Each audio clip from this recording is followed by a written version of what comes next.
Boa noite a todos. Como me foi pedido para vir aqui, eu vou contar um pouquinho de mim. Da minha vida, uns 80% da minha vida útil. Vida útil é quando a gente trabalha para o nosso sustento, a gente tem atividades, né? A gente está ativo. Isso que dizem que é vida útil. Porque quando a gente aposenta, quando a gente para de trabalhar, se torna inútil, né? A gente fica bem lá para baixo. E 80% da minha vida útil, eu trabalhei numa empresa só. Dessa parte útil, eu trabalhei numa empresa. Nessa empresa,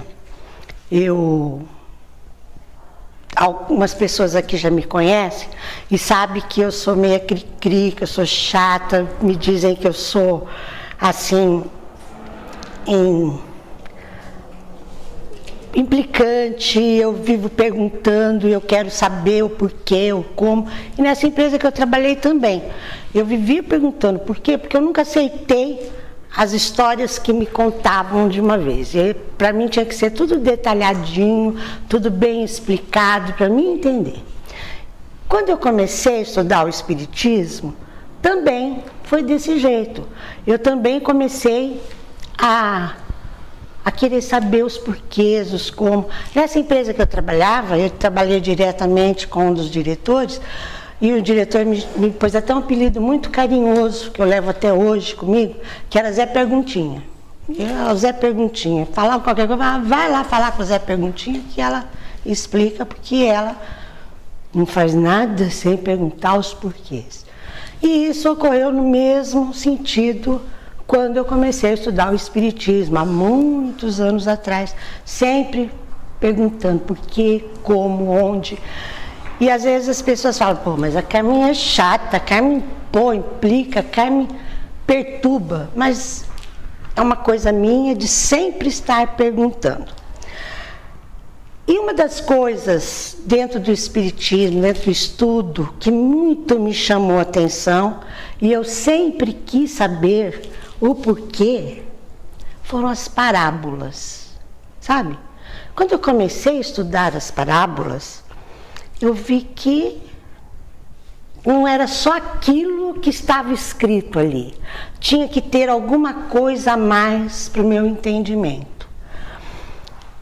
E eu vi que essas parábolas, eu cheguei à conclusão que eram mensagens figuradas e simbólicas que sobreviveram ao tempo. E que muitas vezes a palavra de Jesus era alegórica, isto é, era em forma de parábolas. E através das parábolas, Jesus nos trouxe grandes e importantes ensinamentos. Também entendi que através delas, que Jesus nos deu muitas lições, nos deixou muitas lições que até hoje nós ainda temos que aprender com elas. Muitas parábolas são de conhecimento geral, a gente ouve, tem umas que a gente até, se a pessoa começa a falar, a gente já sabe até o final, né? Outras nem tanto, outras não são tão conhecidas. E algumas ficaram até sem conhecimento, sabe? Outras mudaram de nome. E aí, eu peguei umas e trouxe pra gente, para dividir com vocês o que eu entendi e o que a gente pode aprender um pouco com elas. A primeira parábola que eu trouxe é a parábola do juiz iníquo e a viúva, que vocês todos já devem ter ouvido falar. Havia uma cidade, um juiz que não temia Deus e não tinha consideração para com os homens. Nessa mesma cidade havia uma viúva que vinha sempre falar com esse juiz e falava para ele, faz-me a justiça contra meu adversário. Durante muito tempo esse juiz se recusava. Depois de longo tempo, um dia ele começou a pensar, pô, eu não acredito em Deus, eu não respeito os homens, mas essa viúva já está me enchendo de paciência. Eu vou fazer o que ela me pede, porque aí ela vai me dar sossego. Ela não virá mais me aborrecer. Aí Jesus ainda acrescenta nessa parábola: escutai o que diz esse juiz iníquo. E Deus não faria justiça a seus eleitos que clamam ele dia e noite, mesmo que os faça esperar? Digo-vos que ele fará justiça muito em breve. Devemos aqui lembrar e levar em conta a época em que foi narrada. Que momento histórico Jesus disse isso? Quais os costumes da época? E qual a tradição desse povo? A história nos conta que era normal as mulheres nessa época casarem-se com 13, 14 anos, 12, 13, 14 anos. E com homens muito mais velhos. Olha, hoje a gente já está vendo isso aí, hein? Os velhinhos casando com as mocinhas novas, né? Mas naquela época, a viuvez era constante para as mulheres, né? Pois elas casavam com velhos. E o que sobravam para elas? Para elas era deixada toda a responsabilidade dos filhos, dos bens que sobravam, da continuidade àquela família. Com a perda da proteção do esposo, a viúva muitas vezes se via em estado de penúria e pobreza. E se acaso o marido deixasse dívida, tadinha da mulher, ela herdava as dívidas também. Ela tinha que assumir aquilo. E muitas vezes ela perdia os bens para pagar as dívidas, às vezes até dava os filhos para serem escravos. Era um meio de pagamento. E ela muitas vezes também se escravizava para pagar aquela dívida. Nos contam que, no Antigo Testamento nos contam que essas viúvas eram colocadas como pessoas indefesas e necessitadas de ajuda. Então, a gente analisando essa parábola, devemos notar que o fato da viúva vir rogar ao juiz e não fazer como era na época, que era ir ao tribunal, ela deveria ser muito pobre, né? E ter uma dívida. O marido deve ter deixado alguma dívida para ela ficar nessa posição de se humilhar sempre para esse juiz. E que a quem ela deveria ser alguém rico. Mas esse juiz, ela sabia que esse juiz era perverso e injusto. Essa parábola nos traz grande ensinamento, pois nos adverte que jamais devemos perder a esperança em receber o auxílio e nunca duvidar que o nosso auxílio chegará um dia, desde que nós estamos necessitados. Precisamos entender sempre o valor da confiança em Deus. Com isso, o valor da prece, a importância da perseverança para alcançarmos os objetivos desejados. A lição também podemos tirar que a justiça dos homens é bem diferente da justiça de Deus. Enquanto que por aqui na terra, a justiça é lenta, precária e muitas vezes é regida de acordo com a vontade e o desejo do manipulador da ordem material. A justiça divina está inserida no Código Penal da vida futura, em que no final do processo todos são tratados igualmente como filhos do mesmo Pai.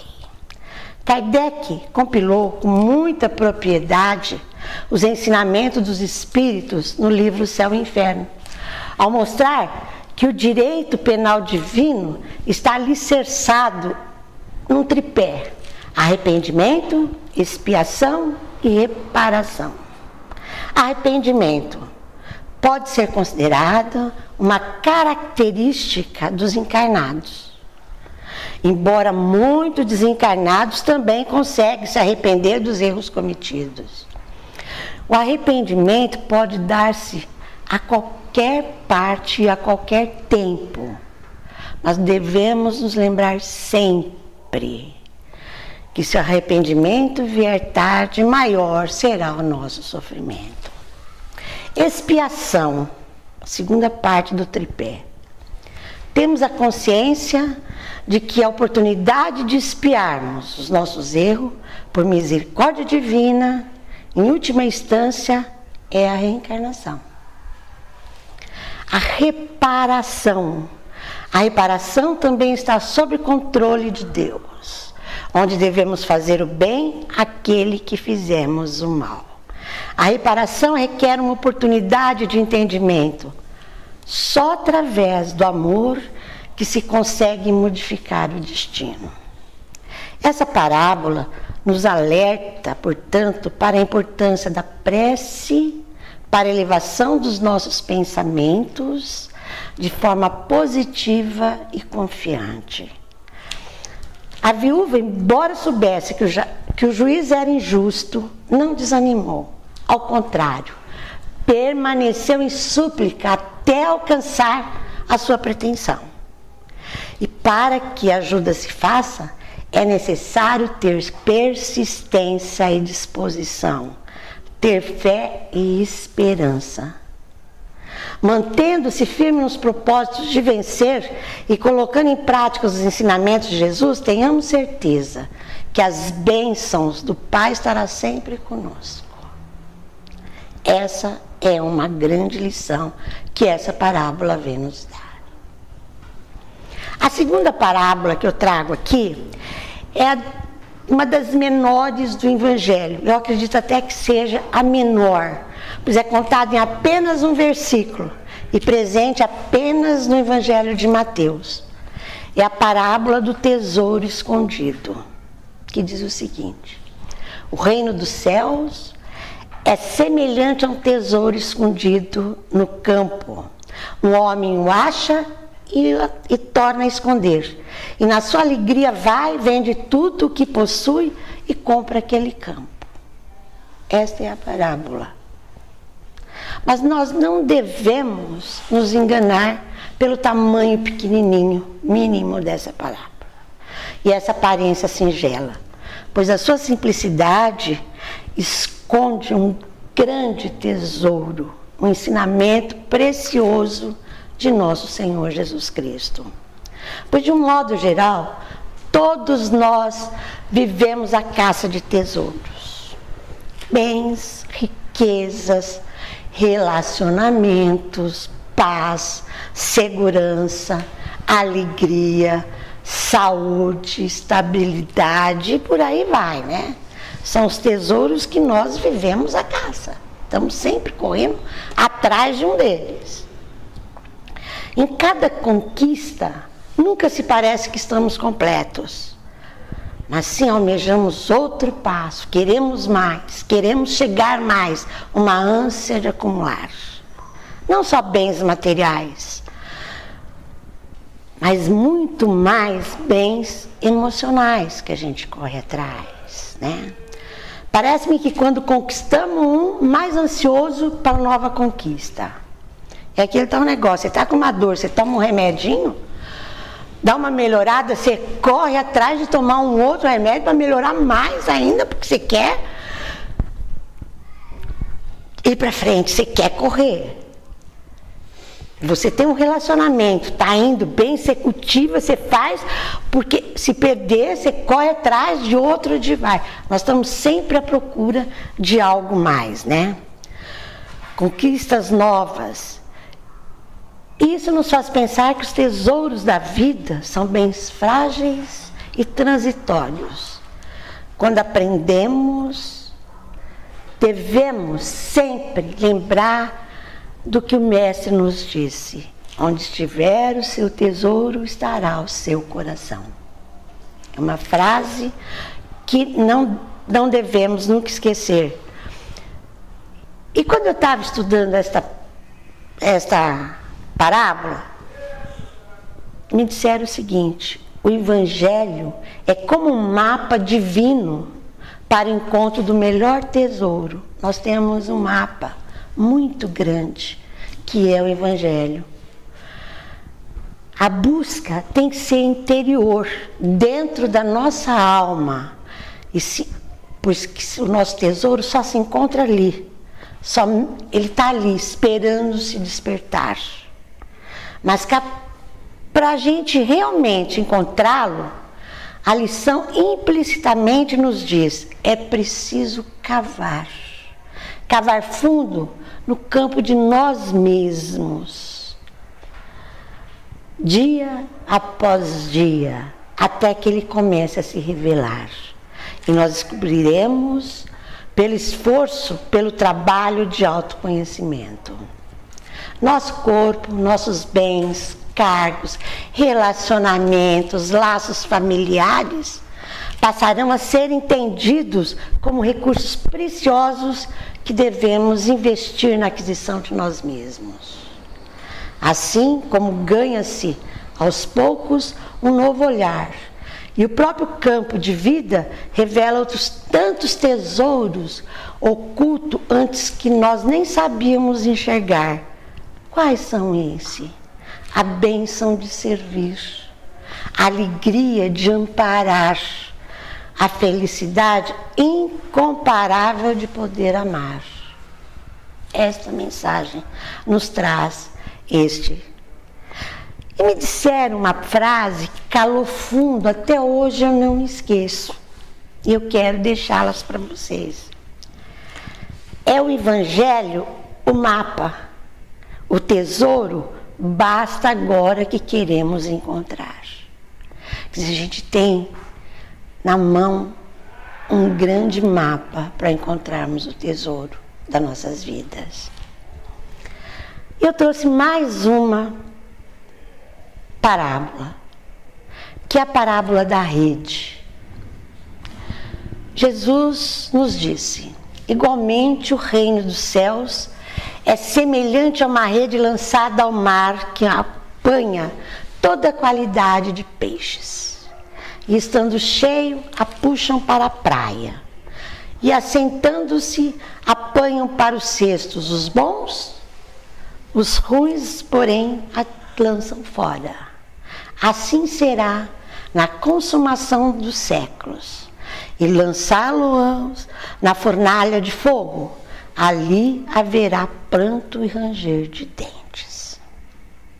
Essa talvez seja a parábola mais profunda das que Jesus contou. Pois essa expressão simbólica, ela nos chama a atenção, pois nos diz sobre a transição de uma mudança de estágio evolutivo. Jesus nos mostra, por meio de elementos simples, um ensinamento maravilhoso. O mar representa a terra, lugar onde nós vivemos. Os peixes, mesmo como a parábola nos diz, os bons e outros ruins, representa que os níveis de espíritos encarnados, ou seja, todos nós somos os peixes. A praia simboliza a região situada entre o plano terrestre e o plano espiritual, aonde vão os que são apanhados pela rede. A rede que tira os peixes do mar e os leva para a terra representa a morte, ou melhor, a desencarnação. Sabiamente, Jesus escolheu este exemplo dos pescadores, especialmente no que diz respeito à escolha dos peixes. Pois não é costume dos pescadores, os homens aqui que são pescadores, as mulheres, tem muitas mulheres que são pescadoras também, sabem que não se deixa, quando se tira o peixe, não se deixa morrer na areia. Os bons levam para casa, os ruins voltam para o rio ou para o mar, para que eles cresçam e melhorem, e depois, numa próxima, a gente recolhe eles novamente.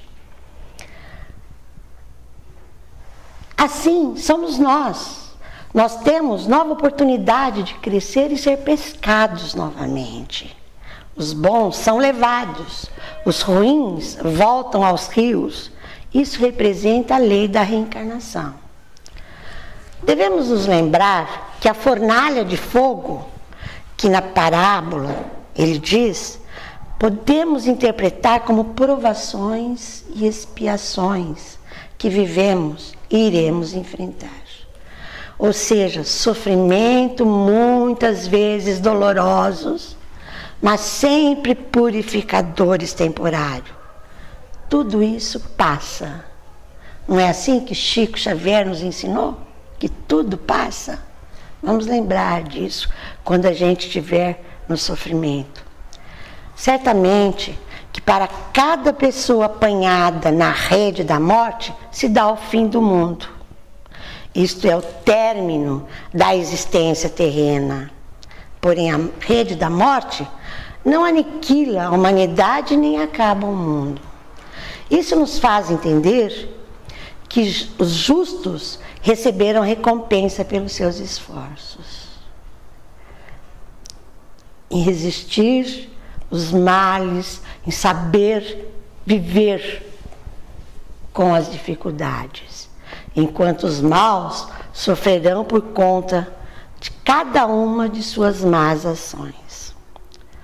Como ensinamento, Jesus está sempre nos convidando a sermos seguidores da vontade de Deus. Para tanto, nos resta muito cuidado nas nossas atitudes, sempre primando em fazermos o bem. Com esse estudo, essas 3 singelas, mas preciosas parábolas, me fez lembrar umas palavras que li de uma autora espírita chamada Sirlene Maria Queriato, que diz o seguinte: para entendermos as parábolas, precisamos acionar e dirigir uma antena parabólica capaz de captar as ondas sábias de seus contos.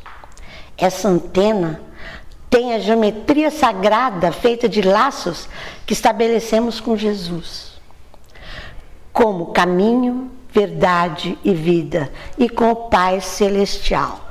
Conexão de sentir e saber, mas com sabor de querer e vontade de amar, ver além. Eu complementaria que, estudando as parábolas deixadas por Cristo, conseguiremos um manancial de ensinamentos. Aproveitamos então, vamos estudar. O Evangelho está aí, nós temos a felicidade de termos uma casa espírita, os ensinamentos espíritas, e chegou a hora de nós todos estudarmos, tentar aprender para a gente chegar para frente. Que Jesus nos abençoe a todos e muito obrigada.